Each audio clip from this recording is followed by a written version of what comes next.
Welcome to lecture number 4। Again मैं अपनी जगह पे हूँ। आपके लिए नया लेक्चर है। आज से हम स्टार्ट करेंगे note number 12। But again revise कर लेते हैं क्या हमने पढ़ा था। सिस्टम ऑफ अकाउंटिंग कितने होते हैं? दो। या तो हम दोनों एस्पेक्ट रिकॉर्ड करेंगे या फिर एक ही aspect. Double accounting more scientific है, मोर फॉलोड सिस्टम है, ठीक है, और बेटर सिस्टम है। इसके अलावा हमने पढ़ा था नोट नंबर 9 ब्रांचेस। 3 होती हैं, फाइनेंशियल, कॉस्टिंग एंड मैनेजमेंट। इसके अलावा भी और होती है, इन्फ्लेशन, एचआर, फॉरेंसिक, पता नहीं कितनी फॉर्म्स ऑफ अकाउंटिंग होती हैं। हमें सिर्फ 3 पढ़नी है। इसके अलावा हमने यूजर्स पढ़े थे, internal and external. I hope सब कुछ याद आ गया होगा, रीड आउट करके आए होंगे बुक से। तो आज से स्टार्ट करते हैं note number 12। Again disclaimer, pure theory topic, और यहाँ पे इनफैक्ट कोई सिचुएशन भी ज़्यादा नहीं आएगी। तो मैंने स्टोरीज बनाई हैं जिससे कि आप बोर ना हो और ये टॉपिक आपको रट भी जाए, क्योंकि ये रटने वाले टॉपिक हैं। बट अगेन समझाऊंगा तो हुई। ऑब्जेक्टिव मतलब मेरा गोल क्या है अकाउंटिंग करने का। तो हमने पढ़ा था in short answerability. But again आप अगर ये सब लिख के आ जाएंगे आंसरेबिलिटी को तो कोई मार्क्स नहीं देगा। और आंसरेबिलिटी एक बहुत इनफॉर्मल आंसर है, आपको प्रॉपर यहाँ पे टर्म्स यूज करनी पड़ेंगी। तो यहाँ पे सबसे पहले हम क्या करते हैं, record the transactions and events. देखो इवेंट्स लिख दो, हमें पता है इवेंट्स रिकॉर्ड नहीं होते हैं, इवेंट का डिस्क्लोजर जाता है। रिकॉर्डिंग का मतलब है फिगर्स के साथ, नंबर्स के साथ जर्नल में रिकॉर्ड करना, वो सब ट्रांजेक्शन्स का ही होता है। ओके, इसके अलावा हम क्या करते हैं, calculation of results. Main accounting का यही पर्पस है कि हम अपने प्रॉफिट को कैलकुलेट करते हैं। तो calculation of profit and loss, जितना हमने पढ़ा है वही चीज़ें हैं यहाँ पे। Again calculation of position. Okay, हम पोजीशन अपनी कैलकुलेट करते हैं किस चीज़ की, अगेन मैंने अभी तक नहीं बताया ये चीज़। इसके बाद communicating information to the users. E में हम पढ़ेंगे यहाँ पे assisting the management, and F है आपका प्रोटेक्टिंग द एसेट्स। पहली बार मैं पोजीशन का मतलब बताऊंगा क्योंकि मेरे पास टर्म आ गई अब एसेट्स। तो पोजीशन किसकी कैलकुलेट होती है, एसेट्स एंड लायबिलिटीज की। तो पहली बार मैं आपको ये टर्म एक्सप्लेन करूंगा। पोजीशन स्टेटमेंट जो हम बनाते हैं बैलेंस शीट, उसमें पोजीशन का मतलब क्या है। हमने तो अपने एग्जांपल में स्टॉक की पोजीशन देखी थी जो राम जी का एग्जांपल था। बट अगेन ब्रॉड बिजनेस में उस स्टॉक के अलावा भी बहुत चीज़ें देखी जाती है। तो उन सबको हम आज डिस्कस करने वाले हैं। एक साइड डिस्कशन रहेगी हमारी मेन टॉपिक से अलग। तो आपकी जो प्रैक्टिस नोटबुक है उसमें जाएगी आपकी अपनी पर्सनल लैंग्वेज में, जिससे कि आप जब रीड करें तो आपको समझ में आ जाए। तो देखो सबसे पहले हम रिकॉर्ड करते हैं ट्रांजैक्शन को। मुझे ये समझाने की ज़रूरत नहीं है कि ये मेरा गोल है। The purpose is to record the transaction. In fact book keeping वाले पोर्शन में ये होता है। हमें पता है कि रिकॉर्ड कहाँ होती है, बुक कीपिंग में। फिर कैलकुलेशन ऑफ प्रॉफिट, ये कहाँ होते हैं, अकाउंटिंग में। ओके, तो calculation of profit and loss and position. अच्छा, यहाँ पे ऑब्जेक्टिव जब ऑफ अकाउंटिंग जब पूछ रहा है तो आप ये मत सोचना कि बुक कीपिंग वाला पोर्शन नहीं पूछ रहा है। ये अकाउंटिंग ब्रॉडर टर्म है, मतलब अकाउंटिंग बीइंग अ प्रोसेस। पूरे प्रोसेस जो अकाउंटिंग है, जो आइडेंटिफिकेशन से शुरू हो रहा है और कम्युनिकेशन पे खत्म हो रहा है, वो सब की बात कर रहा है। तो रिकॉर्डिंग भी यहाँ पे आएगी। रिकॉर्डिंग प्रॉफिट एंड लॉस को कैलकुलेट करना, यानी यहाँ पे आप वर्ड के यूज करेंगे रिजल्ट्स, परफॉर्मेंस, सरप्लस, डेफिसिट, ये सब वर्ड यूज करेंगे। बुक से रीड आउट करना, अगेन ये हमारा ऑब्जेक्टिव होता है, हमारा गोल होता है। पोजीशन कैलकुलेट करनी है, इसको तो मैं एक्सप्लेन कर रहा हूँ अभी पोजीशन को। तो यहाँ पे बैलेंस शीट बनती है, ये बताना है आपने, या फिर statement of affairs in case of non profit organisations. Okay, इसके बाद communicating information to the users, ये भी पता है इंटरनल एक्सटर्नल यूजर्स को इन्फॉर्मेशन देनी है। बट यहाँ पे उनके नाम नहीं बताने हैं, यहाँ पे बताना है the various users of financial information take various decisions which is why we communicate the information। But ये इनफॉर्मल लैंग्वेज में बताया मैंने आपको, बुक से आप पढ़ेंगे तो प्रॉपर लैंग्वेज है। मेरा गोल है असिस्टिंग द मैनेजमेंट। जब भी मैनेजमेंट वर्ड आएगा तो आप क्या वर्ड यूज करेंगे, डिसीजन मेकिंग। तो अकाउंटिंग का ये ऑब्जेक्टिव होता है, गोल होता है टू असिस्ट द मैनेजमेंट। हम अकाउंटिंग क्यों कर रहे हैं, जिससे मैनेजमेंट को डिसीजन मेकिंग में हेल्प हो सके। इसके बाद प्रोटेक्टिंग दी एसेट। मेरे पास एक बिल्डिंग है, मेरे पास एक लैंड है, उसका मेरे पास प्रॉपर रिकॉर्ड रहेगा, तभी तो मैं उसको क्लेम कर सकता हूँ। कल को कोई भी उसे चुरा के ले जाए, या हो सकता है उस लैंड पे किसी ने कब्जा कर लिया, या मेरे पास एक फर्नीचर है कोई इसको चुरा के ले गया, तो अगर मैंने उस फर्नीचर का नंबर अपने रिकॉर्ड्स में नहीं रखा होगा, उसका बिल नहीं रखा होगा, तो मैं कैसे प्रूव करूंगा कि मेरे पास उसकी ओनरशिप है। So to protect the assets I do the accounting. तो अकाउंटिंग से आप आंसरेबल होते हैं, आप अपने ओनरशिप को क्लेम कर सकते हैं कि ये एसेट मेरा है, राइट। अब एसेट है क्या, पहले ये समझते हैं, फिर हम आगे डिस्कस करेंगे। तो अब आपको यहाँ पे आके नोट नंबर 16 में ये चीज़ नोट डाउन करनी पड़ेगी। अब नोट नंबर 16 में आओगे तो बीच में बहुत सारे नोट्स छूट जाएंगे, तो इस वजह से इसको आप भी प्रैक्टिस नोटबुक में फेयर में नोट कर लीजिए, और फिर उसके बाद आके आप उसे मेन नोटबुक में उतारना। ओके, तो थोड़ा साफ साफ प्रैक्टिस नोटबुक में नोट डाउन करना। पहला है accounting period. It is the period for which accounting is done, as simple as that। But इसको समझाना पड़ेगा थोड़ा सा, तो इसको इतना लिख लीजिए एंड इसके बाद एग्जाम्पल लिख लीजिए। 1 अप्रैल to 31 March, year opens on 1 April and closes on 31 March in above example। बहुत ही लंबी डिस्कशन जाने वाली है ये, तो इसको थोड़ा फेजेस में पढ़ेंगे। तो मैंने एक तो पोजीशन को ब्रेक करके पहले नोट नंबर 16 पे आ गया हूँ मैं, इसलिए क्योंकि मुझे ये पहले समझाना है और इसे नोट डाउन भी करवाना है। देखो अब इसको फिर से समझते हैं। ये नोट डाउन अगर आपने कर लिया हो तो नोट नंबर 16 में मैं एक्सप्लेनेशन बता रहा हूँ आपको। ये एक्सप्लेनेशन आपकी सिर्फ प्रैक्टिस नोटबुक में रहेगी। एक मेरे पास अकाउंटिंग जो होती है नॉर्मली 1 साल की होती है, वो 1 अप्रैल को शुरू होती है और 31 मार्च को ख़त्म हो जाती है। आपने सुना भी होगा कि अकाउंटेंट्स का ईयर जो है वो 1 अप्रैल को शुरू होता है, या 31 मार्च को बैलेंस शीट बनती है। तो मार्च के पीरियड में सारे चार्टर्ड अकाउंटेंट्स बिजी रहते हैं, बिकॉज उनका क्लोजिंग पीरियड होता है वो। ओके, यहाँ पे मैंने ठीक कर दिया है, मार्च आएगा, तो 1 अप्रैल से लेके 31 मार्च इस पीरियड के लिए अकाउंटिंग होती है। अब देखो ये मंथ में मैंने इसको डिस्ट्रीब्यूट कर दिया। इसमें हम अकाउंटिंग जो करते हैं वो स्टार्ट होती है रिकॉर्डिंग से। रेगुलरली एंट्रीज डल रही हैं, हर महीने के एंड में हम यहाँ पे बनाते हैं ट्रायल। इसके बाद यहाँ पे आपका बनता है profit and loss and balance sheet. इतना समझ में आ गया। और जर्नल और लेजर रेगुलरली मेंटेन हो रहे हैं। ओके, अकाउंटिंग पीरियड है क्या? ये ऐसा पीरियड है जिसके लिए हम अकाउंटिंग करते हैं। यूजुअली 1 साल का होता है, बट आप देखें कि नॉर्मली ब्रिज बनाने के लिए कुछ कंपनी साथ में आई। ये ब्रिज आपका 6 महीने बन जाना है, तो उन्होंने अपने अपने बिजनेसेस छोड़ के यहाँ पे आके एक छोटा सा बिजनेस बना लिया, एक छोटी सी पार्टनरशिप बना ली, जो पार्टनरशिप आपकी इस पर्पस के लिए चलेगी जो कि 6 महीने में ख़त्म हो जाएगी। तो वहाँ पे आप अकाउंट्स कितने महीने के लिए बनाएंगे? सिर्फ 6 महीने के लिए। तो कोई प्रॉपर डिफाइंड पीरियड नहीं है अकाउंटिंग पीरियड, जस्ट वो पीरियड को हम अकाउंटिंग पीरियड बोलते हैं जिसके लिए अकाउंटिंग होती है। ठीक है, तो अकाउंटिंग पीरियड नॉर्मली 1 साल के लिए होती है, but it can be below that and more than that. For example, एक जो ब्रिज है वो 1.5 साल में बन रहा है। ठीक है, तो या तो मैं ऐसा करूं कि 1 साल का अलग से बनाऊं और आधे साल का अलग से बनाऊं, या फिर मैं कर सकता हूं कि 1.5 साल का एक साथ ही बना दूं, क्योंकि 1.5 साल बाद तो वो बिजनेस ही बंद हो जाना है, तो मैं 1.5 साल बाद ही बना दूं। तो accounting period is not defined कितने पीरियड का होगा, बट कंपनीज के केस में, इन case of companies it is defined as per Companies Act 2013। ये कंपनीज का कानून है, इसने इसको डिफाइन कर दिया, लॉ ने ही बोल दिया। और देखो मैंने आपको बताया था identification as per the needs, accountancy as per the law. तो ये अकाउंटेंसी है, ये नॉलेज है, उसने बोल दिया प्रॉपर कि आप इसे 1 अप्रैल से 31 मार्च तक ही रखेंगे, यानी 1 ईयर का ही आपका अकाउंटिंग पीरियड होगा।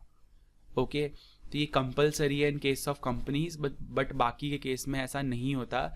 बट क्योंकि यूनिफॉर्मिटी चाहिए होती है, तो यूजुअली सारे बिजनेसेस यही पीरियड रखते हैं। तो जिनमें नहीं भी कहा गया वहाँ पे भी यही मिलता है। बट कुछ केसेस में आपको 1 जनवरी से 31 दिसंबर भी मिल सकता है। कुछ लोग अपना ईयर स्टार्ट करते हैं नए साल के साथ, और मेजॉरिटी केसेस में तो यानी 95% केसेस में हम क्या करते हैं, यही पीरियड फॉलो करते हैं। बट क्या इससे छोटा पीरियड हो सकता है? यस, हो सकता है। 6 मंथ्स का मैंने आपको बताया। क्या 1.5 ईयर का हो सकता है? यस। इसका एग्जाम्पल लिख लेना जॉइंट वेंचर, तो यानी यहाँ पे लिख लेना इन case of joint ventures, in case of joint ventures. ये आपका पढ़ेंगे सीए के एंट्रेंस लेवल पे पढ़ेंगे या फिर अपना बीकॉम में जाके। जॉइंट वेंचर क्या होती है? ये शॉर्ट टर्म पार्टनरशिप होती है जो किसी पर्पस के लिए बनाई जाती है, जिसमें वेरियस बिजनेसेस आके एक साथ काम करते हैं।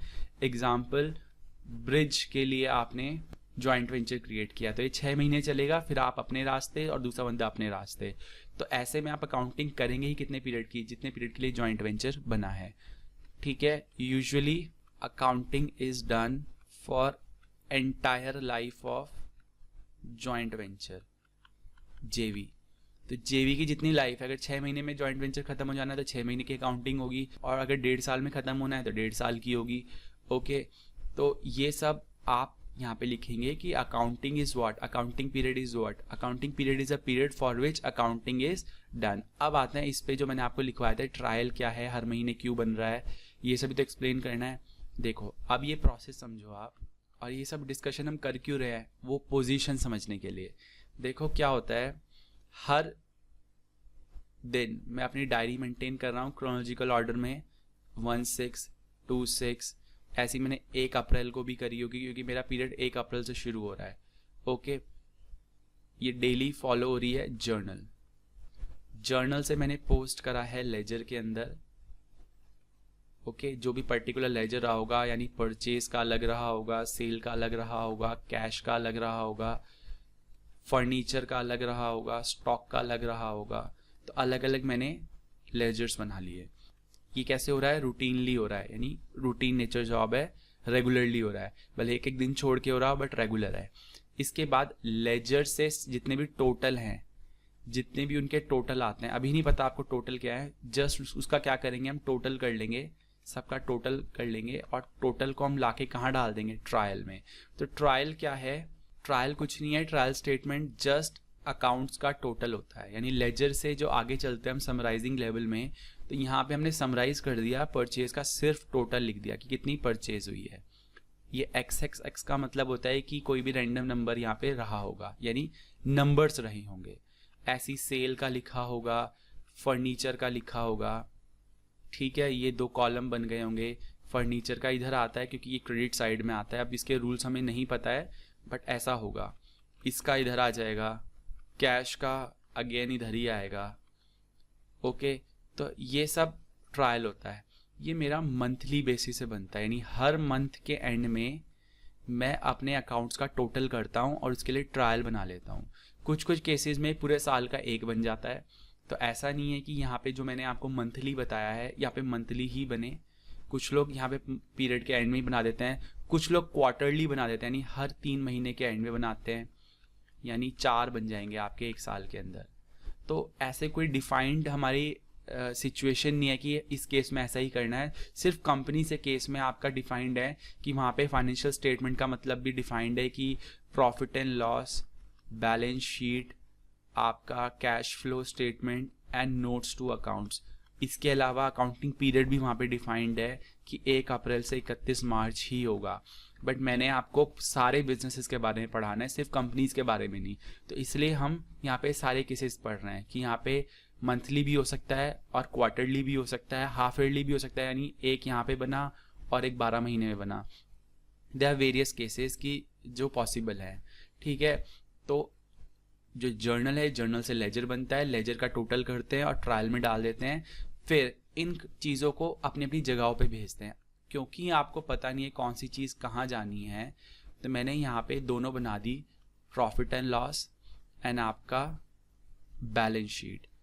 अब प्रॉफिट एंड लॉस आपका रिजल्ट्स बताता है, और जो हम एक वर्ड समझने वाले हैं पोजीशन, वो पोजीशन समझने के लिए हमें इतना सिर दर्द करना पड़ रहा है। तो यहाँ पे है आपका अलग अलग अकाउंट्स आएंगे, जैसे परचेज आपकी इधर आ जाएगी, सेल आपकी इधर आ जाएगी, ओके।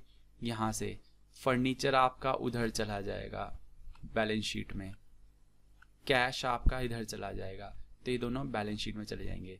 तो ये हो गई टोटल को हमने अलग अलग जगहों पे भेज दिया। कोई रिजल्ट्स कैलकुलेट करने चले गए, कोई पोजीशन कैलकुलेट करने चले गए। और ये भी हम किसके लिए समझ रहे हैं, वो जो एक क्वेश्चन बीच में छोड़ा हुआ है हमने कि ऑब्जेक्टिव्स ऑफ अकाउंटिंग। तो सी, हम लोग HOC में प्रॉपर थ्योरी को समझते हैं, सिर्फ ऐसा नहीं कि हमने रट लिया उसे बैठ के। तो वो जो एक टर्म थी कि प्रोटेक्टिंग दी एसेट्स या फिर पोजीशन को कैलकुलेट करना, अब प्रॉपर टाइम है उसे समझने का। हमने फिर से देखते हैं एक बार क्या किया, जर्नल क्या, लेजर का टोटल किया, तो ट्रायल से हमने क्या किया, कुछ रिजल्ट्स कैलकुलेट करने के लिए प्रॉफिट एंड लॉस में भेज दिया, और कुछ पोजीशन कैलकुलेट करने के लिए हमने बैलेंस शीट में भेज दिया। पोजीशन किस चीज़ की, रिजल्ट तो चलो समझ में आता है कि हमने खर्चा और इनकम को सेट ऑफ कर दिया, यानी भिड़ा दिया आपस में, और जो बचा मेरा प्रॉफिट या लॉस है। मैंने आपको बताया भी था प्रॉफिट हमेशा एक्सेस होता है, 180 की इनकम, 160 का खर्चा, तो बचा हुआ मेरा प्रॉफिट। बट पोजीशन क्या है ये तो हमने आज तक डिस्कस नहीं किया। तो बैलेंस शीट में दो साइड होती हैं, यहाँ पे डेबिट क्रेडिट नहीं होता, यहाँ पे होता है लायबिलिटीज और आपके एसेट्स। इसे बोलते हैं बैलेंस शीट या पोजीशन स्टेटमेंट। तो बैलेंस शीट हमें पोजीशन बताती है, अब पता चलिए किसकी, एसेट्स और लायबिलिटीज की। अब इन दोनों को फिर से समझेंगे, एसेट्स क्या है और लायबिलिटीज। तो इससे मेरा एक पॉइंट समझ में आ जाएगा, प्रोटेक्टिंग दी एसेट्स, जो मैंने आपको लिखवाया था यहाँ पे, F point, protecting the assets. तो ये भी समझ में आ जाएगा कि अकाउंटिंग का गोल क्यों है प्रोटेक्टिंग दी एसेट्स। वैसे तो मैंने समझा दिया, लैंड, बिल्डिंग वगैरह इन सबको प्रोटेक्ट करने के लिए, इनको चेक करने के लिए हमारी ओनरशिप है, या मैं इसको ओन करता हूँ, अगर मुझे किसी को प्रूव करना पड़ गया, किसी का झगड़ा है कोर्ट में प्रूव करना पड़ गया, तो उसके लिए अकाउंटिंग करते हैं हम। तो it protects my assets. But assets हैं क्या, वो हम समझ रहे हैं, और इसके साथ साथ एक टर्म ये पोजीशन वाली। बाकी बीच के हमने सारे समझ लिए, और सीधा हम पे नोट नंबर 13 पे आ जाएंगे। तो see how broad this discussion went, just to explain few terms. और यूजुअली ये टीचर्स नहीं समझाते हैं, जस्ट बोल के छोड़ दिया। हमने प्रॉपर इसकी डिटेल्ड एक्सप्लेनेशन समझी है, ओके। अप्रिशिएट करना अगर कोई एफर्ट आपको मेरे अच्छे लग रहे हैं, तो वैसे जज ना करके बाय लुक्स और समथिंग, जस्ट जज me by my way of teaching, okay. तो लायबिलिटीज क्या है, लायबिलिटीज वो ऑब्लिगेशंस हैं। लायबिलिटीज क्या हैं, वो सिरदर्द हैं, वो ऑब्लिगेशंस हैं जो मुझे फुलफिल करनी है by payment. Obligations to fulfil, ये इनफॉर्मल डेफिनेशन है, इसे फॉर्मल डेफिनेशन मत समझना। These are the payments to be made, ये समझ लो फिलहाल शॉर्ट के लिए। एक्चुअली पेमेंट्स नहीं होती, बहुत सारी चीज़ें होती हैं इसमें, but liabilities are basically the obligations. किसी के प्रति आपकी कोई ड्यूटी है, कुछ फुलफिलमेंट करनी है आपने, किसी को पेमेंट देनी है, किसी को इंटरेस्ट पे करना है, वो सब क्या है, आपकी ऑब्लिगेशंस। एसेट्स क्या हैं, एसेट्स आपकी प्रॉपर्टी हैं, आपके रिसोर्सेज हैं जो आप ओन करते हैं। क्या करते हैं, ओन। इसलिए देखो मैंने इधर क्या लिखा है, एग्जाम्पल, फर्नीचर का एग्जाम्पल। फर्नीचर मैं ओन करता हूँ, कैश में ओन करता हूँ, ऐसी स्टॉक भी इधर ही आएगा। अभी जो मैंने स्टॉक की आपसे बात करी थी, मशीनरी हो गई, लैंड हो गया, ये सब कहाँ आते हैं, एसेट्स में, क्योंकि इन पे मेरा हक है, तो इसलिए ये मेरे एसेट्स हैं। Assets are basically such resources that give me benefits. ये क्या है, मुझे बेनिफिट देते हैं बिजनेस में, इनको मैं क्या करता हूँ, ओन करता हूँ, इन पे मेरे कुछ हक हैं। लायबिलिटीज ऑब्लिगेशन है। फॉर एग्जांपल मैंने किसी से लोन लिया तो उसको पे करना पड़ेगा, नहीं पड़ेगा। इसके अलावा मैंने आपको बताए थे अभी क्रेडिटर्स, ये चीज़ मैंने आपको समझाई भी थी। लेंडर्स कौन होते हैं, जो रुपीज़ में आपको पैसा देते हैं, और क्रेडिटर्स कौन होते हैं, जो आपको सामान का उधार देते हैं, स्टॉक। तो स्टॉक को हम एसेट मानते हैं क्योंकि वो मैंने ओन कर लिया, मेरे पास आ गए, उसके प्रति मेरा एक उधार भी तो चल रहा है ना। तो यही तो कौन सा सिस्टम होता है, डबल अकाउंटिंग सिस्टम। देखो दो एस्पेक्ट मैंने आपको साथ साथ पढ़ा दिए, हर डेबिट का एक क्रेडिट होगा और हर क्रेडिट का एक डेबिट होगा, ओके। इसके अलावा आपके टैक्स पेमेंट जो होंगी वो भी तो आपको पे करनी है।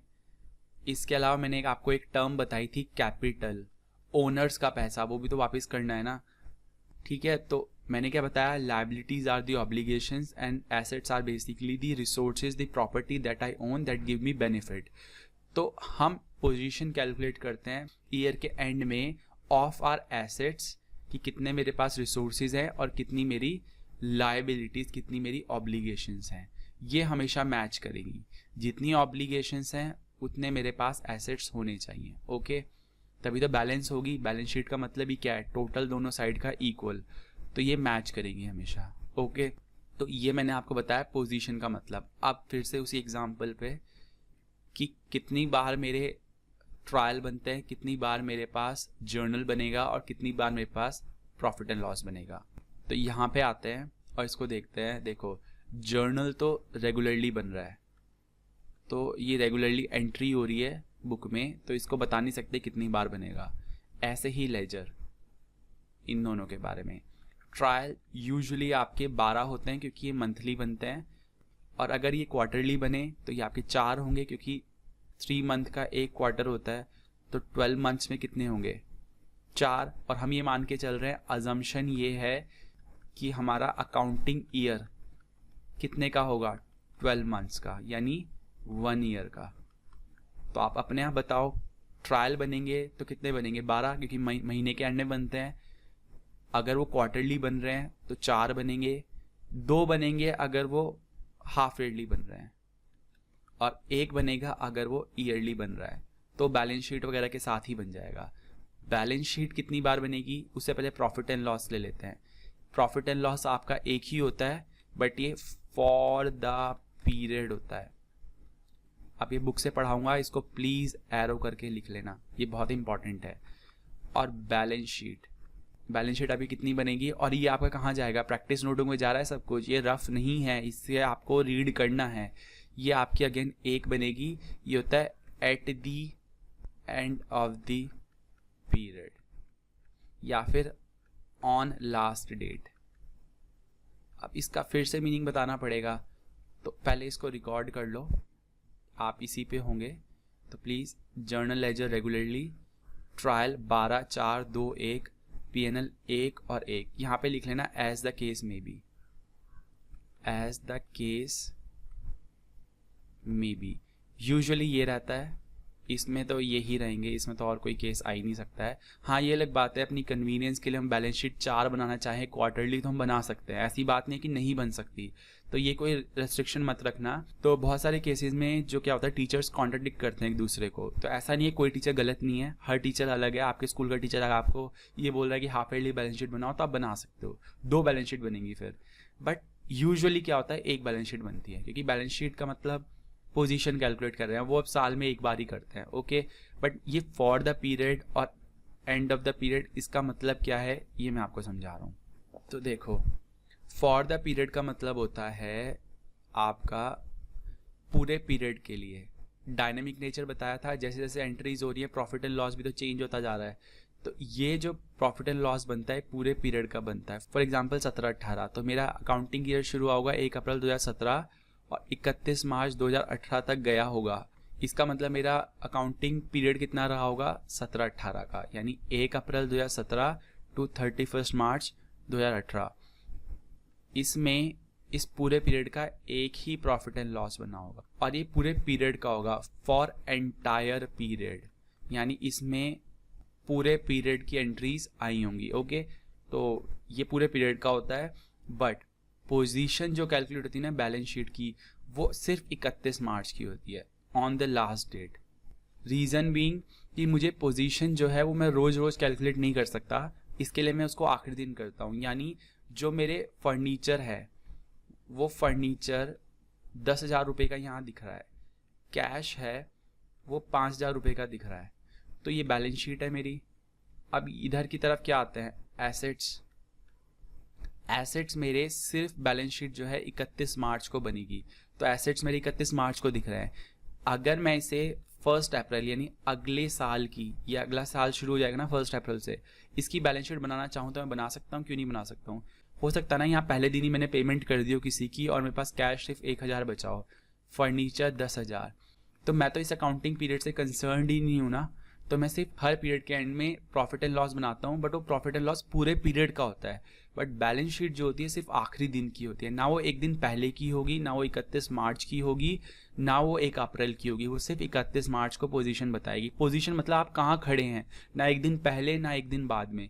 बट जो प्रॉफिट एंड लॉस है वो पूरे पीरियड की इंफॉर्मेशन लेगा, तभी तो बताएगा ना इस पीरियड में कितना प्रॉफिट हुआ, कितना लॉस हुआ। तो वो आखिरी दिन का प्रॉफिट नहीं बताएंगे आप, प्रॉफिट पूरे पीरियड का बताया जाता है। बट पोजीशन सिर्फ आखिरी दिन की देखी जाती है कि आखिरी दिन हम कहाँ खड़े हैं। तो हमने पूरे साल ये बिजनेस किया, प्रॉफिट लॉस में देख लिया, और उसके बाद हमारी पोजीशन क्या बची वो बताता है बैलेंस शीट। ओके, तो यही मैंने यहाँ लिखवाया है। बैलेंस शीट है, it is at the end of the period on the last date, whereas PNL जो बनता है आपका फॉर द पीरियड बनता है। और ट्रायल तो आपके मंथली बन रहे हैं तो वो हर मंथ के हैं, और लेजर तो आपके परमानेंट हो जाते हैं, एक बार उसमें एंट्री हो गई तो हो गई, वो चेंज नहीं होते हैं उसके बाद। ओके, आप 3 साल पहले का रजिस्टर भी खोल के देख लेंगे, उसमें जो एंट्री हुई होगी वो वैसी ही हो गई होगी। उसकी एंट्री फिर पोस्ट हो गई होगी लेजर में, लेजर के बाद ट्रायल में, ट्रायल के बाद प्रॉफिट एंड लॉस में। ओके, तो ऐसे आप ये सब समझे कि मैंने एसेट्स का मतलब क्या बताया, पूरा मैंने आपको बताया कि लायबिलिटीज का मतलब क्या है, पोजीशन का मतलब क्या है। पोजीशन मतलब आखिरी दिन पोजीशन किसकी, एसेट और लायबिलिटी की। पोजीशन एक दिन पहले की नहीं होती, एक दिन बाद की नहीं होती। हर पीरियड में हम बिजनेस करते हैं, वेरियस एंट्रीज करते हैं, लेजर्स बनाते हैं, उसको फिर ट्रायल में डालते हैं, समराइज करते हैं मतलब, और फिर आगे फर्दर समराइज करते हैं प्रॉफिट एंड लॉस में। ये सब पूरे पीरियड का हो रहा है। सिर्फ एक ही चीज़ है जो आखिरी दिन की होती है, मतलब पूरे साल में हमने जो बिजनेस कर लिया उसके बाद क्या बचा पोजीशन एसेट्स और लायबिलिटीज की, वो बैलेंस शीट होती है। तो इसलिए हम उसको बोलते हैं पोजीशन स्टेटमेंट। आपको अगर आप कभी बुक को पलट के देखेंगे तो लास्ट के चैप्टर्स में प्रॉफिट एंड लॉस और बैलेंस शीट ढूंढ के देखना, उसमें उनके ऊपर लिखा होगा as on the last date या एज एट 31 मार्च। बट आपको जब भी प्रॉफिट एंड लॉस देखोगे तो उसमें लिखा होगा फॉर द पीरियड एंडेड 31 मार्च। जो पीरियड 31 मार्च को एंड हो रहा है उस पूरे पीरियड के लिए हम प्रॉफिट एंड लॉस बना रहे हैं। बट बैलेंस शीट में क्या लिखा होगा, एज एट, सिर्फ आखिरी दिन। ओके, तो यही मैं आपको समझाना चाह रहा था। तो नोट नंबर 17 डाल के ये सब लिख लेना आप यहाँ पे। Note 17, balance sheet as on last date, profit and loss for the period. कौन सा पीरियड, अकाउंटिंग पीरियड, पूरा अकाउंटिंग पीरियड। जॉइंट वेंचर के केस में 6 महीने का पीरियड है, तो कितने प्रॉफिट एंड लॉस बनेगा, बनेगा एक ही, बट 6 महीने के लिए। इसके अलावा ट्रायल यूजुअली 12, बट इसके अलावा 4 या 2 भी हो सकते हैं, वो किस केस में तो आपको पता ही है। ओके, एसेट्स और लायबिलिटीज़ का मतलब यहाँ पे लिख लेना, एसेट्स क्या होते हैं और लायबिलिटीज़ क्या होती हैं, ये आपने मेन नोटबुक में छोटा सा लिख लिया। ओके, एक क्वेश्चन पूछूं मैं आपसे। जॉइंट वेंचर का एक केस है जो कि 6 महीने चला है, तो इसमें कितने ट्रायल बनेंगे, कितने आपके पीएनएल बनेंगे और कितने बैलेंस शीट। पीएनएल तो एक ही बनेगा, बैलेंस शीट भी एक बनेगी, बट ये अगेन आखिरी दिन बनेगी। फॉर एग्जांपल ये 1 अप्रैल से चला है 30 सितंबर तक, 6 महीने हो गए, तो इस दिन तक चला है, तो बैलेंस शीट बनेगी आपकी 30 सितंबर को। ये बनेगा पूरे पीरियड के लिए 1 अप्रैल से 30 सितंबर के लिए। अकाउंटिंग पीरियड क्योंकि हमारा कितना रहा है, 6 महीने, तो मैंने आपको पीछे लिखवाया फॉर द अकाउंटिंग पीरियड। और ये कितने बनेंगे, 6, क्योंकि हम क्या मान के चल रहे हैं, मंथली। अदरवाइज अगर ये आप पूरे अकाउंटिंग पीरियड के लिए बनाए तो एक ही बनेगा। हाफ ईयरली तो आप बोल ही नहीं सकते यहाँ पे, क्योंकि पूरा अकाउंटिंग पीरियड ही एक हाफ है आपका, ठीक है। तो हाफ ईयरली पूरा साल तो कवर नहीं हुआ ना जो आप हाफ ईयरली बोलें। ओके, क्वार्टरली बोलेंगे तो 2 बन जाएंगे, 3 के आपके यहाँ पे 2 क्वार्टर हो जाएंगे, 3 महीने 3 महीने, तो इसलिए 2 ट्रायल बनेंगे। जैसा भी केस आएगा वैसे आप बना लेंगे। ओके, आपको इतना समझ में आया। अब वापस अपनी थ्योरी पे चलते हैं। देखो, record the transaction, calculation of profit and loss for the period. यहाँ पे वर्ड क्या लिखेंगे internally, for the period. TS Grewal में पढ़ेंगे तो वहाँ लिखा होगा फॉर द पीरियड। ओके, फिर इसके बाद पोजीशन कैलकुलेट करेंगे किसकी, एसेट्स एंड लायबिलिटीज की eight the end of period, और यहाँ पे लिख लेना ऑन लास्ट डेट। ओके, इसके बाद communicating to the users, internal external, assisting the management decision making. जब भी मैनेजमेंट का वर्ड आएगा, डिसीजन लेना है उसको, एसेट्स को प्रोटेक्ट करना है। एसेट्स का मतलब आपको समझ में आ गया। So this is how we tackle the theory in our institute. कि थ्योरी आप लाइटली मत लें, यही नंबर कटवाती है। इंग्लिश में नंबर कटते हैं आपके, इकोनॉमिक्स में, बिजनेस में, क्योंकि वहाँ पे हम बुकिश लैंग्वेज नहीं लिख के आ रहे, क्योंकि हमें उनका मतलब ही नहीं पता था, टीचर उतना स्ट्रेस ही नहीं करता है उस टॉपिक पे। बट अगर आप अच्छे से पढ़ेंगे तो क्यों नहीं आएगा। तो मैं आपको एक गार्डनर की स्टोरी बता रहा हूँ जिससे पॉइंट्स याद हो जाएंगे। एक गार्डनर है, वो गार्डनर सबसे पहले देखता है कि उसको कौन कौन से पौधे लगाने हैं, तो विच प्लांट्स टू यूज़। इसके बाद वो देखता है कि उसे किस जगह पे लगाने हैं, तो वो पोजीशन देखता है। उसके बाद उसमें वो देखता है कि उसको सपोर्ट करना है, तो सपोर्ट करना है किसको, प्लांट को, तो वो एक लकड़ी लगा देता है, या जैसे भी उसको सपोर्ट करना है। तो असिस्ट करना है उस प्लांट को जिससे वो गिरे ना हवा में, या उसके आसपास प्रोटेक्शन के लिए। तो उसको प्रोटेक्ट करने के लिए क्या लगाता है वो, उसके आसपास जाली लगा देता है। उसके अलावा जब उसमें पौधे में से फल आ जाते हैं तो उस फल को वो किसको दे देता है, उसके यूज़र्स को। तो कम्युनिकेट कर देता है वो क्या, उन फल को उसके यूज़र्स को जो उसे खाएंगे। और उसके बाद जो भी उसे अर्निंग होती है, इनकम होती है, उससे अपना वो प्रॉफिट एंड लॉस कैलकुलेट कर लेता है। तो ये स्टोरी है। तो उसने क्या देखा, सबसे पहले कौन से प्लांट लगाने हैं, यानी रिकॉर्ड द ट्रांजेक्शन। सबसे पहले आइडेंटिफाई करेगा, फिर उन्हें रिकॉर्ड करेगा, लगाएगा। कौन सी पोजीशन पे लगानी है ये देखेगा, तो पोजीशन स्टेटमेंट आ गई आपकी। फिर उसके बाद उसे सपोर्ट करना है पौधे को, तो असिस्टिंग दी मैनेजमेंट, राइट। उसके बाद वो प्रोटेक्ट करेगा उसे, तो प्रोटेक्टिंग दी एसेट, क्योंकि उसका एसेट यहाँ पे क्या है, प्लांट, वही तो ओन कर रहा है ना प्लांट को। तो एसेट का मतलब भी समझ में आ गया इससे कि to protect the asset.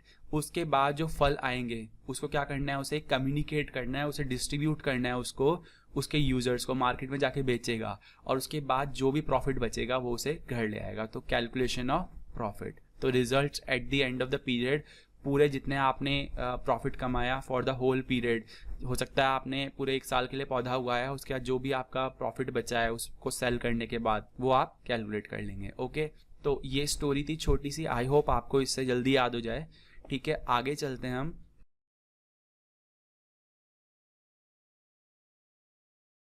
Types of accounting related to profit and loss, financial position, cash flow और अदर्स में कोई भी रेलेवेंट, जैसे कि आपके इवेंट्स के डिस्क्लोजर्स, इवेंट डिस्क्लोजर, जो कि ट्रांजैक्शन कभी नहीं बने तो उनको डिस्क्लोज कर देते हैं कि जो हमारा मैनेजर है वो छोड़ के चला गया, ये सब चीज़ें। ये सिस्टम ऑफ अकाउंटिंग मैंने पढ़ा दिया आपको, double accounting and single entry.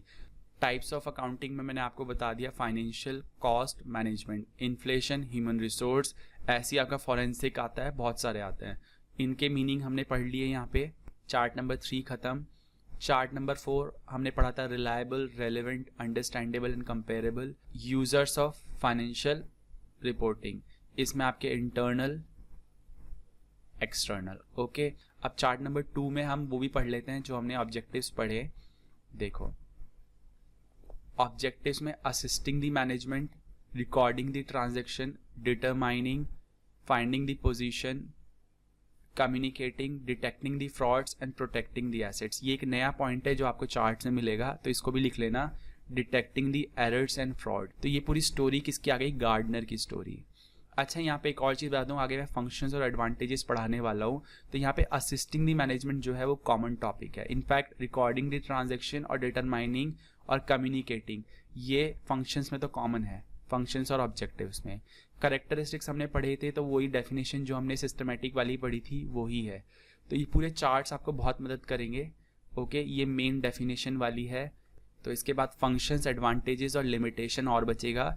ये करने के बाद 3 नोट्स हमारे टॉपिक एंड चैप्टर नंबर 1 खत्म।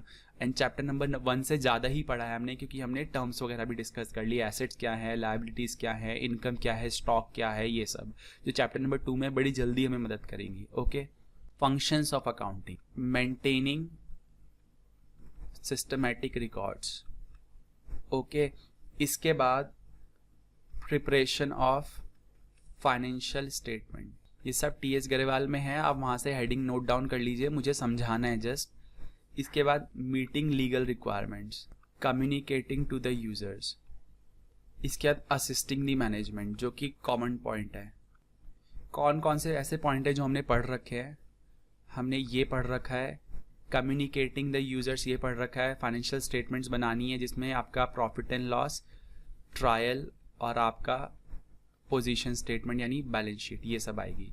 मेंटेनिंग द सिस्टमेटिक रिकॉर्ड्स, ये भी समझ में आता है, जर्नल लेजर बनाने हैं। ओके, तो ये सब हमें समझ में आता है। एक ही बचा है मीटिंग द लीगल रिक्वायरमेंट्स। जैसे ही कंपनीज एक्ट का शेड्यूल 3 फॉलो करना है, अगर कंपनीज है तो कानून है, और कानून की लीगल रिक्वायरमेंट्स फॉलो करना कंपलसरी है। ये हमारा फंक्शन है, ये हमारा काम है। ओके, इसके अलावा जीएसटी आ गया है, तो जीएसटी लगाना है आपको अपने बिल में, ये फॉलो करना पड़ेगा। तो मीटिंग दी लीगल रिक्वायरमेंट्स, आपको कानून कहता है कि आपको ट्रांसफार्मर्स, मैंने आपको इलेक्ट्रिसिटी कंपनी का एग्जांपल दिया था कि उनको ट्रांसफार्मर्स के रिकॉर्ड्स अलग से रखने हैं, तो वो as per the legal requirement ही तो था, एज पर लॉ था, तो वो आपको फुलफिल करना है। आपको टैक्स की डिटेल रखनी है, आपको प्रॉपर पेमेंट है उसके चालान वगैरह रखने हैं, चालान्स बोलते हैं उन्हें। तो ये सब जो है लीगल रिक्वायरमेंट्स में आता है, तो ये सब आपको प्रॉपरली फॉलो करना है, ये आपका काम है। अकाउंटिंग का ये फंक्शन है, अकाउंटिंग इसको भी फुलफिल करती है, जिससे हमारी लीगल रिक्वायरमेंट फुलफिल हो सके। तो अब इसको स्टोरी से समझते हैं। रीड आउट आप बुक से कर लेंगे क्योंकि थ्योरी का टॉपिक है, तो आप हमने सब डिस्कस करा हुआ है। तो यहाँ पे स्टोरी है मैरिज फंक्शन की। अब देखो, मैं मैरिज फंक्शन की आपको स्टोरी बता रहा हूँ। सबसे पहले शादी में आप क्या करते हैं, सबसे पहले एक लिस्ट बनाते हैं किसको बुलाना है, यानी रिकॉर्ड बनाते हैं किस किस को बुलाना है। इसके बाद आप इनविटेशन भेजते हैं, यानी कम्युनिकेट करते हैं लोगों को कि कब शादी है। ठीक है, इसके बाद आप मम्मी पापा जो कि मैनेज कर रहे हैं बिजनेस को, उनको असिस्ट करते हैं कि चलो सामान कहाँ से क्या लाना है। अगर पंडाल है या फिर आप होटल में भी कर रहे हैं तो प्रॉपर मैनेज हो रही हैं चीज़ें, नहीं तो मैनेज करना और उनको असिस्ट करना, असिस्टिंग दी मैनेजमेंट, जो कि आपके यहाँ पे क्या है, मदर फादर। ओके, इन लोगों को मदद करना। इसके अलावा आप ये देखेंगे क्या प्रथाएं फॉलो हो रही है नहीं हो रही, क्या मेहंदी ढंग से लगी है या नहीं लगी, कस्टम जिसे हम बोलते हैं कस्टम्स, ये सब फॉलो हो रहे हैं नहीं हो रहे, क्या मंत्र पढ़ने के लिए पंडित जी आ गए नहीं आ गए, ये सब रिक्वायरमेंट्स फुलफिल हुई नहीं हुई, इसको बोलते हैं लीगल रिक्वायरमेंट्स। ओके, इसके अलावा आप चेक करते हैं कि जो मनी आई है, सबसे इंपॉर्टेंट वही है, गिफ्ट्स वगैरह जो आए हैं, उससे आप देखते हैं कि आपको कितना पैसा आया है, तो यानी कितना प्रॉफिट एंड लॉस आया है। जो लिफाफे आए हैं, शगुन का पैसा जो आया है, शगुन मनी, ओके, उससे आप प्रॉफिट एंड लॉस देखते हैं अपने। तो ये है लिस्ट से मतलब रिकॉर्ड बनाते हैं, मेंटेनिंग द सिस्टमेटिक रिकॉर्ड, किस किस को बुलाना है। उसके बाद आप कम्युनिकेट करते हैं यूजर्स को जो शादी में आएंगे, उनको इनविटेशन भेजते हैं। उसके बाद पेरेंट्स को असिस्ट करते हैं, जो ज़रूरत होगी, सामान लाना है, लेके जाना है, जो भी है। उसके बाद लीगल रिक्वायरमेंट प्रथाएं फॉलो हो रही है नहीं हो रही। उसके बाद जो पैसा आया है वो उसको आप काउंट करते हैं बैठ के, क्या क्या गिफ्ट्स आए हैं, ये सबसे इंपॉर्टेंट है। चलो, ये क्वेश्चन फॉलो हुआ। इसके बाद लिमिटेशन ऑफ अकाउंटिंग, इसे मैं याद कराऊंगा शॉपिंग मॉल से, बट लिमिटेशन का मैंने मतलब बताया था आपको, यह है कमियां ना कि डिसएडवांटेजेस। पहली बात तो it is not fully exact. इसका मतलब क्या है कि हम अकाउंट्स में सब चीज़ें रिकॉर्ड कर सकते हैं? नहीं, बिल्कुल नहीं।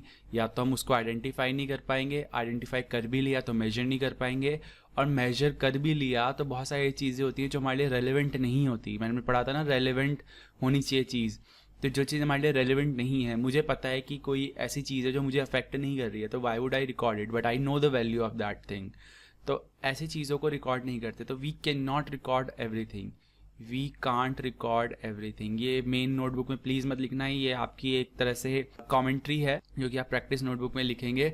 बट उसके अलावा आप जो नोट्स बनाएंगे वो बुक से बनाएंगे, आपको मिल भी जाएंगे notes, but we can't record everything. ये इसकी सबसे बड़ी दिक्कत है कि बहुत सारी चीज़ें होती हैं जो हम रिकॉर्ड नहीं कर पाते। फॉर एग्ज़ाम्पल, मेरे पास एक ज्वेलरी है बिज़नेस में, क्योंकि हो सकता है ना ज्वेलरी का बिज़नेस हो, बट मैं उसको वैल्यू नहीं कर सकता, I can not value it, तो मेजर नहीं हो सकती, तो रिकॉर्ड नहीं होगी। तो ऐसी चीज़ों को, जिस चीज़ को मैं रिकॉर्ड नहीं कर सकता, तो उस चीज़ को क्या करूँगा, मैं इग्नोर करूँगा, तो अकाउंटिंग में तो आएगा नहीं ना। ये अलग बात है, उसका डिस्क्लोजर आ जाएगा, बट अकाउंट्स में वो नहीं आ रहा है। इसके अलावा ये इग्नोर करता है, it ignores qualitative aspects. Qualitative aspects मतलब कि जो भी क्वालिटी से रिलेटेड प्रोडक्ट आप परचेज कर रहे हैं या सेल कर रहे हैं, तो उसकी आप डिटेल लिख रहे हैं, 10 किलो पर केजी 1000 रुपीज़, पैसे में सारी वैल्यू लिख रहे हैं, बट उसकी क्वालिटी कैसी है वो तो आप नहीं लिख रहे हैं। नाम अलग है कि जैसे कि राइस का बासमती और फिर कुछ और नाम, मुझे नाम नहीं पता बासमती के अलावा, बट बहुत सारे ऐसे नाम हैं राइस के जो दिए जाते हैं, लॉन्ग ग्रेन राइस और वट एवर जो भी राइस के नेम है, बट उसकी क्वालिटी हम नहीं बोल रहे. हाउ कैन यू से कि बासमती में भी बहुत सारी क्वालिटी होती है, तो कौन सी क्वालिटी है? तो we are not recording the quality, right. एक इसका एक्सेप्शन है HR accounting, human resource accounting हमने पढ़ा था. वहाँ पे मैंने आपको बताया था कि रैंक देते हैं हम, और बंदे को जितनी सैलरी मिल रही है वो उसकी क्वालिटी के बेसिस पे मिलती है. तो जो सैलरी है, जो उसका क्वालिटेटिव एस्पेक्ट है, वो HR अकाउंटिंग में रिकॉर्ड होता है, बट वो आपके लेवल पे नहीं है. ये मैंने एक्स्ट्रा नॉलेज दी थी HR वाली आपको, ये टीचर को परेशान करना है इसको लेके, बट ये हमारे कोर्स में नहीं है. It ignores the price level changes. देखो यहाँ पे एक कॉन्सेप्ट आता है historical cost concept. Historical cost concept जो कि चैप्टर नंबर 3 में सारे कॉन्सेप्ट पढ़ने हैं हमने. आपका एक्यूरल कॉन्सेप्ट है, हिस्टोरिकल कॉस्ट, गोइंग कंसर्न, ये सब कॉन्सेप्ट हमें कहाँ पढ़ने जाके, चैप्टर नंबर 3 में. बट फिलहाल के लिए मैं बता दूं कि जैसे मेरे पास एक लैंड है, मैंने लैंड परचेज किया था 1980s में 10 लाख रुपीज़ का. तो बुक में मैंने इसको कितना दिखाया हुआ है? 10 लाख. अब ये 10 लाख चलता आ रहा होगा, बट हो सकता है ना आज इसके आसपास, इस लैंड के आसपास एक मेट्रो लाइन चली गई हो, जिसकी वजह से इसकी वैल्यू बढ़ गई हो, क्योंकि जितनी फैसिलिटीज़ होंगी आसपास तो वैल्यू बढ़ जाती है. तो मैंने उसको रीवैल्यू नहीं करा, आज ही मैं उसे 10 लाख का दिखा रहा हूँ बुक में, क्योंकि हिस्टोरिकल कॉस्ट कॉन्सेप्ट बोलता है कि आप एसेट को, ये मेरा एसेट रहा होगा ना बैलेंस शीट में, मैं इसे कहाँ दिखा रहा हूँ? एसेट साइड में लैंड को, क्योंकि ये मेरे रिसोर्सेज है जो मैं ओन करता हूँ, जो मुझे बेनिफिट दे रहे हैं, तो मैं यहाँ पे 10 लाख ही दिखा रहा हूँ. बट प्राइस में तो चेंज आ गया होगा ना. तो आप शेयर्स देखो, जैसे कि शेयर्स कंपनी के स्टॉक मार्केट में हर दूसरे दिन प्राइस चेंज होता है. गोल्ड, इसका प्राइस रोज चेंज होता है. तो ऐसे केसेस में आप कैसे रिकॉर्ड करोगे? तो वहाँ पे ये लिमिटेशन बन जाती है that we ignore price level changes. But इसका भी एक्सेप्शन है, जैसे स्टॉक मार्केट की जो अकाउंटिंग होती है वहाँ पे प्राइस लेवल ही तो मेन है, तो वहाँ पे प्राइसेस जो रिकॉर्ड होते हैं, तो इसका एक्सेप्शन आप देख सकते हैं कि स्टॉक मार्केट है, राइट. तो हर चीज़ के एक्सेप्शन है, इसलिए इनको लिमिटेशन बोल रहे हैं. क्यों मैं थ्योरी पे इतना एम्फेसाइज कर रहा हूँ? क्योंकि लिमिटेशंस दूर हो सकती हैं. डिसएडवांटेजेस है नुकसान. नुकसान तो आप बियर करेंगे ना, फील करेंगे. ये नुकसान नहीं है, ये लिमिटेशन है, कमियां जो आपको फील तो होंगी, बट आप इनको दूर कर सकते हैं. ओके, आप प्राइस लेवल चेंजेस को करना शुरू कर दो, कोई दिक्कत नहीं है. Does not indicate realisable value. Realisable value मतलब अगर आप किसी चीज़ को बेचेंगे तो आज कितना पैसा रियलाइज होगा. मैं इस लैंड को बेचूंगा तो आज इस लैंड की वैल्यू कितनी चल रही है मार्केट में? इस लैंड की वैल्यू मार्केट में हो सकता है 50 लाख है. तो पहली बात तो मैंने प्राइस लेवल इग्नोर कर दिया, 40 लाख रुपए और डालने चाहिए थे यहाँ पे. दूसरा, अगर मैं इसे बेचूंगा तो हो सकता है 50 का ना बेचूं, मैं इसे 52 का बेचूं, तो 52 इसकी रियलाइजेबल वैल्यू है. रियलाइज कितना होगा पैसा अगर मैं इसको आज सेल करता हूँ? तो ये भी तो मैं इग्नोर कर रहा हूँ ना. मुझे पहली बात तो फोरकास्टिंग का पार्ट है, मैनेजमेंट अकाउंटिंग का पार्ट है कि आप कितना रियलाइज करेंगे, ये मैनेजमेंट फोरकास्ट करती है, प्रिडिक्ट करती है. बट हम फिलहाल अकाउंटिंग में तो इसको इग्नोर कर रहे हैं ना, वहाँ भी इग्नोर करते हैं. वहाँ एक्चुअली में अकाउंटिंग में नहीं डालते, प्रिडिक्ट जरूर करते हैं, बट हम उसे अकाउंटिंग में नहीं डालते. तो इसलिए लिमिटेशन है that it does not indicate the realisable value. इसको बुक से अगर एक बार रीड आउट करें तो यहाँ लिखा है कि the balance sheet does not show the amount of cash which the firm may realise. May को अंडरलाइन अगर आप करेंगे, ये मैं TS गरेवाल से पढ़ रहा हूँ पेज नंबर 1.8 से. मे का मतलब है अगर फ्यूचर में इसको सेल करते हैं. पहली बात तो एसेट्स जो होते हैं हमारे, हर एसेट को सेल करने के पर्पज से नहीं रखते हैं. सिर्फ स्टॉक है जो बिकने के पर्पज से लिखता है. मैंने आपको बताया था हेल्ड फॉर सेल. बट आपका लैंड है, बिल्डिंग है, तो आप यूज़ करने के पर्पज से लाए ना, हेल्ड फॉर यूज़ है, हेल्ड फॉर सेल तो नहीं है. तो हर चीज़ को आप सेल नहीं करेंगे, बट इमरजेंसी केसेस में इनको सेल भी करना पड़ सकता है. फॉर एग्जांपल एक स्टोरी बताऊँ, मुंबई में एक कंपनी है, मुझे उसका नाम नहीं पता, neither I will take the name because I am recording these classes. वो कंपनी क्या करती थी, लॉस में जाती थी. तो वो क्या करती थी, अपनी कुछ उस फैक्ट्री का जो उसका पूरा प्रॉपर्टी थी उसका एक पोर्शन बेच देती थी, और अगेन वो प्रॉफिट में आती थी, क्योंकि उस एरिया की वैल्यू इतनी थी. तो रियलाइजेबल वैल्यू तो हम वहाँ पे अकाउंटिंग में तो डाल नहीं रहे हैं ना, तो इस वजह से ये क्या हो गई उसकी लिमिटेशन. इसके बाद है it leads to window dressing. Most important word. आप अगर ये क्वालिटेटिव एस्पेक्ट और विंडो ड्रेसिंग अगर इसमें नहीं लिख के आ रहे हैं तो आई एम सॉरी, आप मार्क्स एक्सपेक्ट ना करें अच्छे. ई में आपका आता है very very important window dressing. Window dressing आपको कंफ्यूज भी करेगी आगे चल के, क्योंकि मैं जो शॉपिंग मॉल का एग्जांपल दूंगा ये वहीं से कॉन्सेप्ट आया है. विंडो ड्रेसिंग का मतलब है manipulating the records, the figures in such a way that it looks attractive. मैंने विंडो ड्रेसिंग आपको बताया भी था कि हम अपने फिगर्स को चेंज कर देते हैं और वो अट्रैक्टिव लगना शुरू हो जाता है। ये विंडो ड्रेसिंग ही है। तो इसका हमने डिस्कशन किया भी था, बट विंडो ड्रेसिंग भी एक लिमिटेशन है, क्योंकि हर अकाउंटिंग एक प्रैक्टिस है, मार्केट में कैसे चल रहा है वो एक एक्शन है, वहाँ पे विंडो ड्रेसिंग ना हो ऐसा पॉसिबल नहीं है। विंडो ड्रेसिंग एक इलीगल एक्ट है, बट ऐसा होता है। हम अपने फेक बिल बनवाते हैं, हम अपने खर्चों को बढ़ाते हैं, इनकम को कम दिखाते हैं जिससे टैक्स कम देना पड़े। तो विंडो ड्रेसिंग का मैंने एक एग्जांपल दिया भी था आपको, और ये होता है मार्केट में। तो this is limitation of accounting कि रिकॉर्ड्स आर ईजिली मैनिपुलेटिव, वो ईजिली चेंज किए जा सकते हैं और उस पर कोई कंट्रोल नहीं रहता। तो उस वजह से कितना आप उसे ट्रैक बैक करोगे, हर चीज़ की लिमिटेशन तो होती है ना, हर चीज़ की एक हद होती है। तो विंडो ड्रेसिंग वहीं से स्टार्ट होता है। तो window dressing is the one of the biggest problems of accounting which can only be limited, क्योंकि लिमिटेशन है तो उसको आप लिमिट कर सकते हैं, ख़त्म कर सकते हैं। जैसे आप ह्यूमन रिसोर्स लाए, आप स्टॉक मार्केट लाए, ऐसे विंडो ड्रेसिंग में आप कानून बनते हैं, लॉज बनते हैं। जैसे यहाँ पे कंपनीज एक्ट ने बहुत सारी आपसे डिटेल मांगी है, तो कहीं ना कहीं तो पकड़ा जाएगा ना बंदा। तो विंडो ड्रेसिंग होती है, छोटे लेवल पे तो बहुत होती है। दुकानदार वगैरह बहुत झूठ बोलते हैं, कहते हैं हमारे पास बिल नहीं है, कहाँ से लाए, रेडे वाला बिल कहाँ से दे, और फिर फेक बिल बना दिया। रेडे वाले ने अगर 100 लिए तो आपने 200 दिखा दिए। तो ये विंडो ड्रेसिंग होती है। अब इसे हम कहाँ से पढ़ेंगे, इसे हम एक स्टोरी से पढ़ेंगे जिससे याद हो जाए। This is called shopping mall story. आप एक शॉपिंग मॉल में जाते हैं, वहाँ पे आपको एक विंडो पे पुतला खड़ा नज़र आता है जिसने क्या पहनी है, ड्रेस। आप उस ड्रेस को देखते हैं, उस पर एक टैग लगा हुआ है, कितना, 1000 रुपये का। ये आप जब देखते हैं बाहर से तो आप सोचते हैं कि हम शॉपिंग करने अंदर चलते हैं। जब अंदर गए, पहली बात तो आपको एग्जैक्ट मैच नहीं मिला, जो आगे बाहर पुतला था वो नहीं मिला। दूसरा, जब आपने दूसरा चीज़ देखी, मतलब उसी के जैसा आपने दूसरा प्रोडक्ट देखा, तो वहाँ पे प्राइस डिफरेंस था, मतलब प्राइस चेंज हो गया था। यहाँ पे 1000 था, वहाँ पे 2000 का वो दिखा रहा था। ठीक है, तो विंडो ड्रेसिंग में उसने क्या कर दिया, झूठ बोल दिया। यहाँ पे झूठ बोल दिया ना, वो वहाँ पे बोल रहा है मेरे पास ये प्रोडक्ट अवेलेबल है, अंदर जाके देखा वो अवेलेबल ही नहीं है। ओके, और जब आपने चेक किया तो उसकी क्वालिटी भी बहुत बेकार थी, बैड क्वालिटी। ओके, तो यही आप एग्जाम्पल से देखें कि जब आपने शॉपिंग करी, शॉपिंग मॉल में गए, तो आपने सबसे पहले विंडो शॉपिंग, अच्छा विंडो ड्रेसिंग और विंडो शॉपिंग में कंफ्यूज मत होना। Window dressing is technical word, और विंडो शॉपिंग तो हम जो विंडो पे जाके शॉपिंग करते हैं। तो आप विंडो पे गए, आपने एक ड्रेस देखी, ठीक है, उसके बाद आपने देखा कि एक तो वो एग्जैक्टली फिट नहीं हो रही है, दूसरा उसकी क्वालिटी भी बुरी है, और प्राइस भी डिफरेंट बता रहा है। बाहर 1000 बता रहा है, यहाँ पे प्राइस कुछ और बता रहा है। और उसके बाद आपने रियलाइज़ करा कि मुझे तो परचेज करना ही नहीं है, और आप बाहर आ गए। तो you realise that this is not a exact match, और आपको रियलाइजेशन हुई और आप एग्जिट कर गए वहाँ से। तो this is a story. I hope आपको स्टोरीज से टॉपिक जल्दी याद हो रहे होंगे। एक बार स्टोरीज दोबारा देख लेते हैं। मैरिज फंक्शन में हमने देखा था कि हम लोग पहले लिस्ट बनाते हैं, लिस्ट बनाने के बाद हम इन्विटेशन भेजते हैं, यानी कम्युनिकेटिंग टू द यूज़र्स। उसके बाद हम असिस्ट करते हैं मम्मी पापा को, यानी मैनेजमेंट को। उसके बाद हम प्रॉपर कस्टम्स फॉलो हो रहे हैं, यानी लीगल रिक्वायरमेंट फॉलो हो रही है, वो देखते हैं। उसके बाद हम क्या करते हैं, अपना प्रॉफिट एंड लॉस कैलकुलेट करते हैं। ओके, तो ये सब हमने वहाँ पढ़ा था। इसके अलावा लिमिटेशन हमने शॉपिंग मॉल की स्टोरी कि हम शॉपिंग मॉल में जाते हैं, वहाँ विंडो पे एक ड्रेस देखते हैं, तो उससे पता चला window dressing.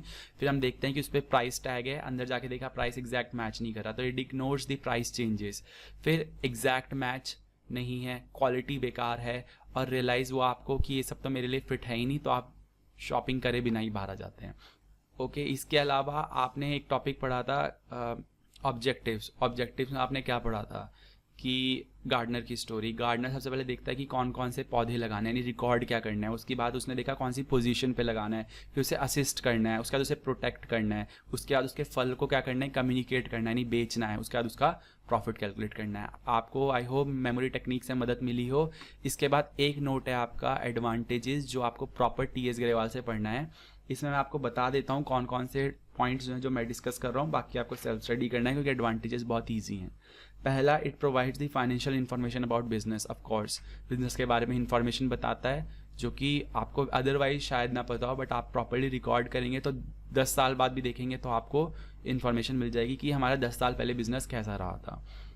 Assisting the management, of course management इस इंफॉर्मेशन को यूज़ करके क्या लेते हैं, डिसीजंस। हमने पढ़ा भी था मैनेजमेंट अकाउंटिंग, फाइनेंशियल अकाउंटिंग और कॉस्ट अकाउंटिंग से इंफॉर्मेशन लेती है और तभी तो क्या करती है मैनेजमेंट अकाउंटिंग। और मैनेजमेंट अकाउंटिंग हमने क्या पढ़ा था, डिसीजन मेकिंग। तो मैनेजमेंट को असिस्ट कर रही है ना financial accounting. Okay, it replaces the memory को रिप्लेस करिए हमें इतनी सारी हज़ारों transaction. In fact ITC, HUL, Patanjali ऐसी कंपनीज में तो बहुत ट्रांजेक्शन्स होती है, तो कैसे याद करोगे। तो इट रिप्लेसेस द मेमोरी और it relieves the pain of remembering everything which you can't, which is impossible. फिर it facilitates the comparative study. Of course आप कंपेयर कर सकते हैं खुद से या किसी और फर्म से, वो हमने पढ़ लिया था, इंट्रा और इंटर फर्म। ठीक है, 1 ईयर टू अदर ईयर, अगर आप अपने से ही कंपेयर कर रहे हैं, एक पीरियड से दूसरे पीरियड क्वार्टरली कर सकते हैं, या फिर किसी दूसरी फर्म से, जैसे कि रिलायंस ने आइडिया से कंपेयर करी अपनी इन्फॉर्मेशन।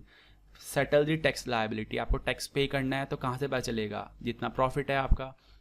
ओके, उसके बाद अच्छा GST है तो कितना सेल करा है, कितना परचेज करा है, वहाँ से पता चलेगा। तो टैक्स लायबिलिटी कहाँ से पता चलती है, अकाउंटिंग रिकॉर्ड से। लोन्स फैसिलिटेट करता है, अगर आपको लोन लेना है तो सबसे पहले वो क्या देखेंगे, अच्छा आपको लोन लेना है, लोन एक लायबिलिटी है, मैंने आपको बताया भी था बैलेंस शीट में। तो वो सबसे पहले क्या देखेंगे, आपके पास एसेट्स कितने हैं, आपके पास लैंड कितना है, आपके पास बिल्डिंग कितनी है, आपके पास फर्नीचर कितना है। अगर आपके पास ये प्रॉपर होंगे तो वो आपको लोन दे देंगे। तो लोन को फैसिलिटेट करता है, अकाउंटिंग इन्फॉर्मेशन होगी तो आप प्रूव कर पाएंगे कि आप लोन चुका देंगे, तो वो आपको लोन दे देंगे। एविडेंस इन कोर्ट, ये सब कोर्ट में यूज़ हो सकता है। ओके, इसके अलावा it helps in detecting the fraud पकड़ने में ही मदद करता है, विंडो ड्रेसिंग को पकड़ने में। अब ये इसकी लिमिटेशन भी है, बट अगेन विंडो ड्रेसिंग खुद कहाँ से पता चलेगी कि विंडो ड्रेसिंग हुई है, जब आप रिकॉर्ड्स को प्रॉपर्ली चेक करोगे। तो ये उसका फ़ायदा भी है और उसका नुकसान भी है। ठीक है, facilitates the sale of business, अगर आपको प्रॉपर बिजनेस सेल करना है तो आपको पता होना चाहिए ना बिजनेस की वैल्यू कितनी है। तो आप सारे एसेट्स को देखेंगे, सारी लायबिलिटीज़ को पे कर देंगे और जो वैल्यू बचेगी वो आपकी बिजनेस की वैल्यू होगी। इसके बाद it helps in decision making, जो कि असिस्टिंग द मैनेजमेंट में ही आ गया है, तो ये एक नया टॉपिक नहीं है। एक बार चार्ट से इसको देख लेते हैं और फिर इस चैप्टर को खत्म करते हैं। Limitations, window dressing, not exact fit, ignores quality, price fluctuation, doesn't realise, और एक ये वर्ड है ignores time value of money. इसके बाद मैंने आपको पढ़ाया था एडवांटेजेस। नेक्स्ट पॉइंट है helps with the compliance of law को फुलफिल करने में मदद करता है, टैक्स प्रॉपर पे करना है और इन्वायरमेंट को गंदा नहीं कर रहे हैं तो प्रॉपर रिकॉर्ड दिखाएंगे, देखो हमने क्लीनिंग के लिए पैसा पे किया था, सब आप दिखाएंगे वहाँ पे। और हमने पढ़ा भी था ये किसमें, फंक्शंस में, कि it helps to follow the legal requirement. हमारा काम भी है और इसका ये एडवांटेज है अकाउंटिंग का। फिर रिजल्ट्स कैलकुलेट करने में ही मदद करता है, serves as evidence in court, facilitates the sale of business, fraud और एरर को डिटेक्ट करने में मदद करता है, ऑडिट में मदद करता है, ऑडिट होगी तभी तो डिटेक्ट होंगे फ्रॉड। चेकिंग, ऑडिट मतलब चेकिंग, अकाउंट्स की चेकिंग जो कि CAs करते हैं normally, chartered accountants. Help in raising the loan, और मेमोरी को दूर करता है, हमें याद करने की कोई ज़रूरत नहीं है। This is how we completed our first chapter of TS Grewal, chapter number 1। दिखने में बड़ा छोटा चैप्टर है, टीचर इसे 1 या 2 दिन में ख़त्म कर देते हैं, बट हमने प्रॉपर लेक्चर्स लिए हैं। थ्योरी को हम उतनी सीरियसनेस से करेंगे because this is our policy, we don't leave anything. तो आई होप आपको पसंद आया हो माई वे ऑफ टीचिंग। तो appreciate my work and if you like then share this video, जिससे कि और लोगों को पता चले हाउस ऑफ कॉमर्स के बारे में, HOC के बारे में। This is Shivansh Sharma signing out. Thank you very much, bye bye and best of luck.